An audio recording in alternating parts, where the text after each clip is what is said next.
They look modern, flashy, and surprisingly cheap. Chinese car brands are popping up everywhere. And for good reason. They're affordable, packed with tech, and easy to finance. But here's the ugly side no one tells you. Some of these cars barely last 20,000 miles before they start falling apart. Let's break down 9 Chinese cars that die early and what goes wrong. Car number 1, Chery Tiggo 2. At first glance, it's a solid budget crossover, but take it past 15,000 miles and everything changes. Owners report failing ignition coils, stalling while idling, and low-quality sensors that throw random engine codes. The CVT gearbox is known to overheat in traffic, and many complain about jerky performance when accelerating from a stop. Even basic materials like the dashboard and door handles wear out early. Interior trim comes loose. Door panels rattle. Rearview mirrors vibrate constantly. In some regions, dealers struggle to source replacement parts, meaning even minor issues can take weeks to fix. What makes it worse? Depreciation is brutal. If you try selling it after 2 years, don't expect even half of what you paid. Car number 2, Geely Coolray.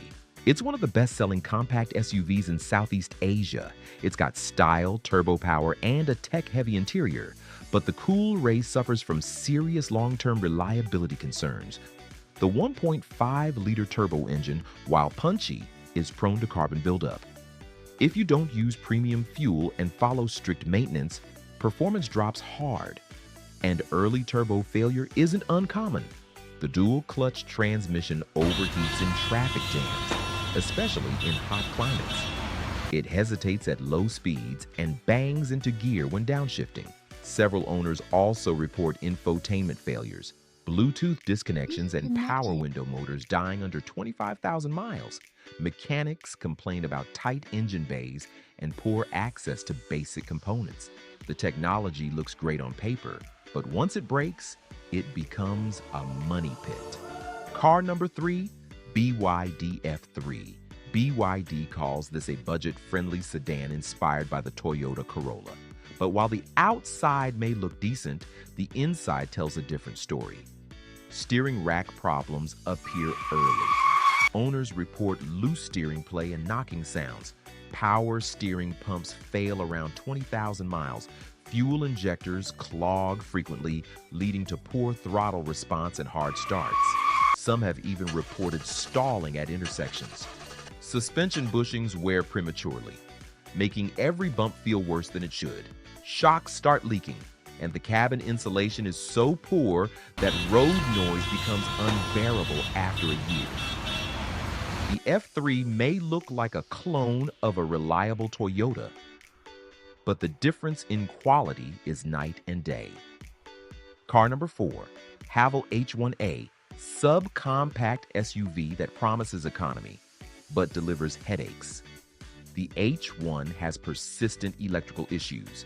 Things like random dashboard lights, parking sensors that go off without cause, and non-functioning reverse cameras are all too common. The clutch assembly wears out quickly, especially in manual versions. Brake calipers seize. Rear suspension feels loose even when new, and it gets worse fast.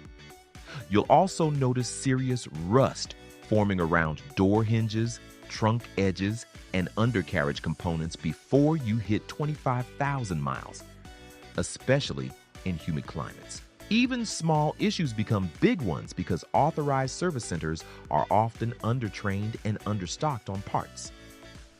Car number 5, BAI CM20. This MPV is marketed as a family hauler, but the only thing it hauls is repair bills. Transmission slips, radiators lease. Spark plug wires corrode early. In some cases, entire engines have needed overhauls under 30,000 miles due to oil pressure issues. Interior quality is a disaster. Seat foam compresses after a few months, buttons crack, C-vents break off, and the brakes? They fade quickly and squeal constantly, even after pad replacement. It's clear this van wasn't built for longevity, just a quick sale. Car number 6, JAC S2. The JAC S2 tries to present itself as a futuristic subcompact SUV, but when you peel back the surface, you get a car riddled with mechanical shortcuts. Oil leaks around the head gasket are common. Radiators clog up due to poor cooling system design. The engine vibrates heavily at idle, something that gets worse with age. Electrical faults plague this car. Dashboard warning lights appear for no reason. Air conditioning stops working at random and headlights burn out often. There's also minimal crash safety structure. In unofficial crash tests, the A-pillar crumples easily, a scary sign of cost-cutting and structural integrity. Car number 7, Dongfeng Joyear X3. Here's a car that sounds like fun, but the only joy you'll get is when it's towed away. Engine mounts fail quickly, causing noticeable vibration inside the cabin. Power steering fluid leaks are common by 15,000 to 20,000 miles. Multiple owners complain about sudden jerks at highway speeds, a symptom of early CV joint failure. Interior materials are so poor that many experience dashboard warping in summer. Headliner glue melts, sun visors sag, and seats lose their padding almost instantly. And if you think repairs are easy, think again. Parts must often be shipped directly from China, with wait time stretching 3 to 6 weeks. Car number 8, Zotye T600. This car tried to copy the Audi Q5. It's bold, shiny, and spacious, but under the hood, it's a mess. The automatic transmission has no consistency. Some owners report hard downshifts. Others say it slips entirely. ABS sensors fail early. The air conditioning compressor dies just past 20,000 miles. Paint starts fading and chipping after a year, especially on the roof and hood. Window seals don't hold up, causing whistling noises at speed. Several units have reported roof leaks during rainy seasons. It's the classic example of style over substance. Car number 9, Changan Alsvin. This small sedan looks like it could compete with the Toyota Vios or Honda City. It even has LED lights and a decent infotainment setup. But within the first 15,000 miles, reports start piling in. Check engine lights, ECU malfunctions, and poor fuel economy. Some units experienced rough idling, throttle lag, and random engine shutoffs. One common issue is misfiring under acceleration, linked to poor ignition coils and weak injectors. What's worse? Wiring issues that lead to overheating of the fuse box, and in rare cases, small electrical fires. Once these problems start, there's no clear fix path, especially if you're outside major cities where service centers are rare. Let's sum it up clearly. These cars may seem appealing. They're cheap, tech-loaded, and easy to buy. But they're built for the showroom, not for longevity. They start strong, but by the time you hit 20,000 miles, the problems start stacking up. Failing sensors, dying turbos, random shutdowns, poor electronics, and parts that wear out faster than they should. And when those issues arrive, don't expect good support. In many markets, parts are hard to find and dealers are overwhelmed with complaints. The result?